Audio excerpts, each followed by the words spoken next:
Did you see my LeBron Lonzo stats? You didn't, did you? You were putting on makeup and getting pretty.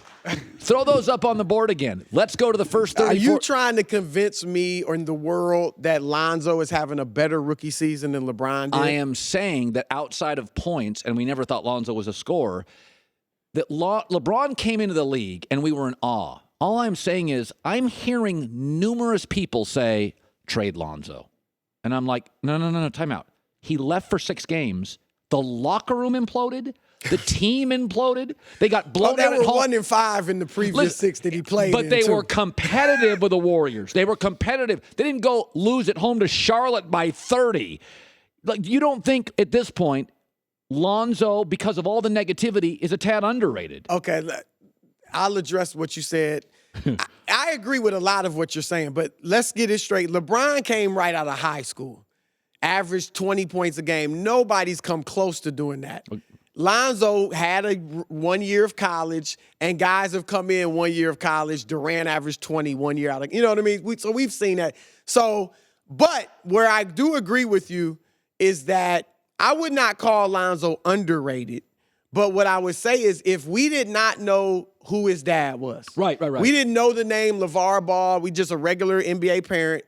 We would be looking at Lonzo saying, he's going to be nice. I think we'd be comparing him to Jason Kidd. That's what I think we'd be doing. Yeah. His numbers I'm now totally are with you. Jason Kidd, and they're starting to, in the last 10 games, surpass Jason Kidd. No, I totally agree with you. I think Lonzo is, having a really nice season for a rookie. Defensively, where you're right, defensively, there was a person on the Lakers staff actually told me, he said, this is going to sound crazy. He said, Lonzo may be our best defender because he's long, he's got intuition. You saw he just, he makes steals. And it's about team defense in the NBA. It's not about locking up your man one-on-one. Very few people do that. Was LeBron very good defensively as a rookie? He wasn't. I'll give you that. He was not.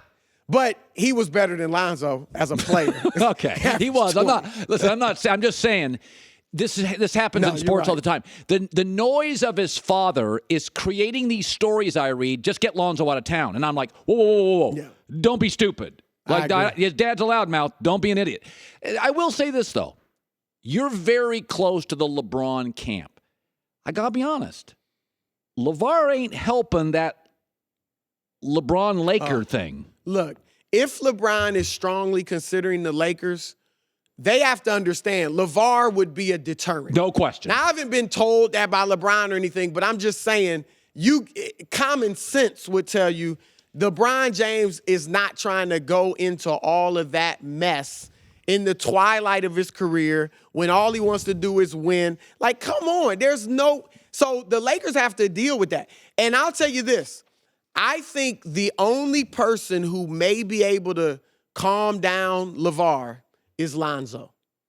Whitlock said this yesterday. I think Kristine and Whitlock both said this yesterday. And I was like, it's not a son's job to babysit his dad. But after the show, I was driving home, drinking a smoothie like I always do. And I'm thinking, you know what? They may be right on that. Well, it's not that. It's that you can't control anyone but yourself, right? And the only thing that Lonzo can do is distance himself from the things that his father does that he feels is detrimental to his if he came own out, I don't even think, I think he does need to distance himself, but I also think he needs to go to his dad, not with his chest out, not, shut up, Dad, you killing. Go to your dad and be like, Dad, look. I want to play with LeBron. Yeah. Well, my teammates, it's rubbing them the wrong way. The coaching style is just causing a lot of distractions.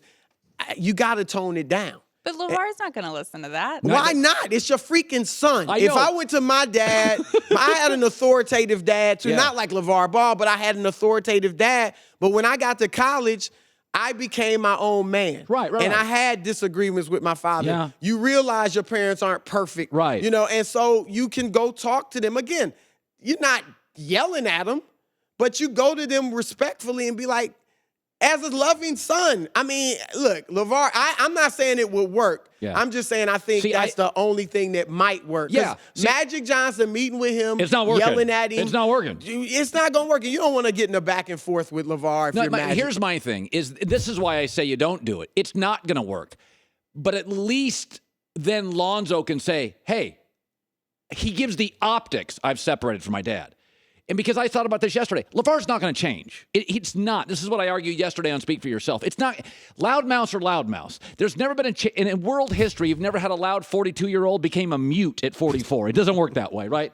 Like the only time chain smokers quit smoking, if they can die. This stuff's not going to kill him. So he's going to be a loudmouth.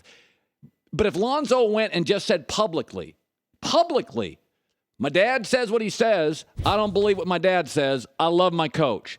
At least Lonzo wouldn't have to, in his own locker room, defend his dad. He did it publicly.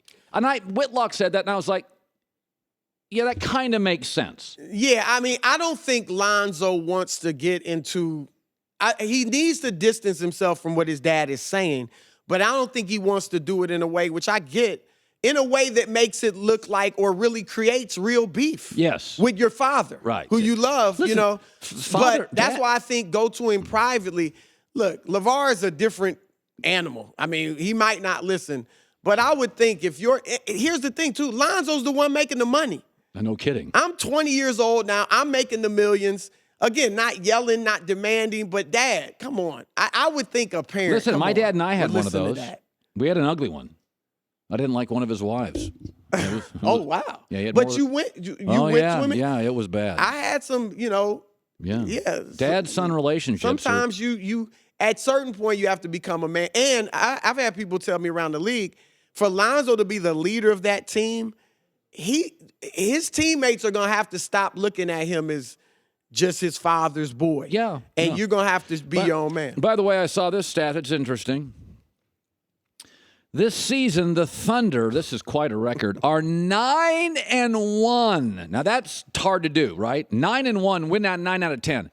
Oklahoma City is 9-1 when Russell Westbrook takes less than 18 shots. They are 5-1 when Paul George takes more than 20. Translation, the media loves when Russell goes tunnel vision. They love when he scores 40. They love when he shoots 25 times. And when he's that Tasmanian devil, it ain't good for the team. They're better when he shoots less and Paul shoots more. Hold on. Just dug up that stat this morning. I don't know how you dug up. How did you pick 17 shots versus 18 shots? These games. Because, look, when they went 12-3 in December, Westbrook was averaging 23 shots a game.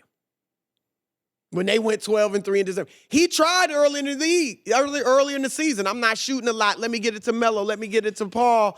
And you saw how bad they were. Then everybody tells him, be yourself. They win 12 of 13, 12 of 15. They're in a bad stretch. Is LeBron doing too much in Cleveland? They've lost 5 or 7. He's made it to 7 straight finals, my man. Come on. You can't. I'm just saying you can pick a little stretch of games and make it say anything. That is true. They've lost 5 of 7. Westbrook shooting more and the team's struggling. I just think listen, this show's all about accuracy. America, the American viewer. It's all about data and accuracy.